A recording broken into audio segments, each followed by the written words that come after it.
રાજ્યમાં આજે ઘણી બધી જગ્યાએ ચૂંટણીઓ યોજાઈ રહી છે, પરંતુ સૌ કોઈની નજર ભરૂચ જિલ્લાના નેત્રંગ તાલુકાની બિલોઠી બેઠક પર છે. અને કેમ કે આદિવાસી પટ્ટાનું રાજકારણ આમે ગરમાતું હોય છે, અને એવામાં હવે જે બિલોઠી બેઠક પરથી જે સમાચાર સામે આવી રહ્યા છે તે ઘણા ગંભીર છે. કેમ કે જે પેટા ચૂંટણી યોજાઈ હતી તેનો સંગ્રામ હવે કદાચ પૂર્ણ થઈ ગયો છે અને પરિણામો સૌ કોઈની સામે આવી ગયા છે. શું ને સમગ્ર મામલો તેના વિશે વિગતે ચર્ચા કરીએ. નમસ્કાર, આપ જોઈ રહ્યા છો નિર્ભય ન્યૂઝ. હું છું આપની સાથે પ્રથમ મોદી. ભરૂચ જિલ્લાના નેત્રંગ તાલુકાની બિલોઠી બેઠક પર હવે આ એ જ બેઠક છે જ્યાં આમ આદમી પાર્ટીના વિજેતા ઉમેદવારનું અચાનક જ આકસ્મિક રીતે મૃત્યુના કારણે આ જગ્યા ખાલી પડી હતી. અને હવે અહીંથી ફરીથી એકવાર જે છે ચૂંટણી યોજાવાની નોબત આવી અને આ ખાલી પડેલી બેઠક પર પોતાનું રાજકીય વર્ચસ્વ જમાવવા ભાજપ અને કોંગ્રેસ અને આમ આદમી પાર્ટી ત્રણેય વચ્ચે અહીંયા ત્રિપાંખીયો જંગ જે છે ખેલાયો હતો. શાસક પક્ષ ભાજપ આ ચૂંટણી પોતાની સત્તા ટકાવી રાખવાનો સવાલ હતો, તો બીજી તરફ આમ આદમી પાર્ટી પોતાની પકડ વધુ મજબૂત કરવા માટે એડી ચોટીનું જોર લગાવી રહી હતી. અને આ જ તરફ કોંગ્રેસ પણ આ રેસમાં પાછળ નહોતી હટી. તંત્ર દ્વારા 6 મતદાન કેન્દ્રો પર 38 કર્મચારીઓના કાફલા સાથે ન્યાયને સંપૂર્ણ રીતે મતદાન જે છે પૂર્ણ કરવામાં આવ્યું, જેમાં 5154 મતદારોએ પોતાના મતાધિકારનો ઉપયોગ કરીને નવા પ્રતિનિધિનું નસીબ જે છે ઈવીએમમાં સીલ કર્યું હતું.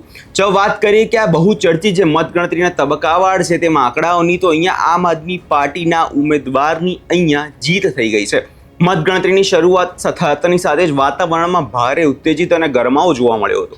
પ્રથમ રાઉન્ડની જો વાત કરું તો બિલોઠીની 1 અને 2ના બૂથોની ગણતરી હાથ ધરવામાં આવી. પ્રથમ રાઉન્ડના અંતે જ આમ આદમી પાર્ટીએ પોતાની પકડ જે છે મજબૂત કરવાનો સ્પષ્ટ સંકેત આપી દીધો. પ્રથમ રાઉન્ડમાં ભારતીય જનતા પાર્ટીના 788 મત મળ્યા, જ્યારે આમ આદમી પાર્ટીએ જે સરસાઈ મેળવી હતી અને 926 મત પ્રાપ્ત કર્યા. આ રાઉન્ડમાં કોંગ્રેસ માત્ર 40 મતોથી સીમિત રહી ગઈ અને અન્ય ખાતામાં 15 મત જે છે ગયા હતા. પ્રથમ રાઉન્ડની આપના સમર્થકોમાં ભારે ઉત્સાહ જોવા મળ્યો હતો અને ભાજપના છાવણીમાં ચિંતાની લહેર અહીંયા સ્પષ્ટ દેખાઈ રહી હતી. પ્રથમ રાઉન્ડ બાદ જ્યારે બીજા રાઉન્ડની ગણતરી શરૂ થઈ ત્યારે પણ જોવા જઈએ તો ટ્રેન્ડ બિલકુલ બદલાયો નહીં. આમ આદમી પાર્ટીએ પોતાની જીતની દિશા જે સ્પષ્ટ કરી દીધી હતી અને બીજા રાઉન્ડના પરિણામો ભારતીય જનતા પાર્ટીને 454 મત મળ્યા, જ્યારે આમ આદમી પાર્ટીનું પ્રદર્શન જે છે અભૂતપૂર્વ રહ્યું હતું અને 760 મત મેળવી લીધાના રાઉન્ડમાં પણ કોંગ્રેસનો ભારે જે છે પડછાડ આમાં નોંધાયો હતો. એટલે માત્ર 21 મતોથી જ કોંગ્રેસ અહીંયા સંતોષ માનવો પડ્યો, જ્યારે અન્ય ઉમેદવાર 26 મત તેમને મળ્યા હતા. બંને રાઉન્ડની કુલ ગણતરી અંતે આમ આદમી પાર્ટી અને ભાજપ કોંગ્રેસના જે તમામ સમીકરણો જે છે એ સામે આવી ગયા. કુલ 808 મતોની એક તરફી અને જે આખી લીડ મેળવીની સાથે બિલોઠી બેઠક પર આમ આદમી પાર્ટીએ અહીંયા ભવ્ય જીત જે છે એ મેળવી લીધી. સૌ પહેલા આ જીત મેળવ્યા બાદ ત્યાંના ઉમેદવાર જે ઊભા રહ્યા હતા તેમનું શું કહેવું છે, પ્રવીણભાઈ એકવાર એ સાંભળી રહીએ. નેત્રંગ તાલુકામાં જે બિલોઠી બેઠકની પેટા ચૂંટણી હતી એનું આજે ગણતરી હતી, પરિણામ હતું. એમાં આમ આદમી પાર્ટી 806 મતની લીડથી જીતી છે. ભાજપે બહુ પ્રયાસો કર્યા, પોલીસનો ઉપયોગ કર્યો, અતિશય જે તાનાશાહી કહી શકાય તમામે તમામ હદો વટાવી દીધી. ભાજપની આખી લોબી અહીંયા કામે લાગી ગઈ હતી. રાત દિવસ અમારા કાર્યકરોને દબાવવાનું કામ કર્યું, ધાક ધમકી આપી.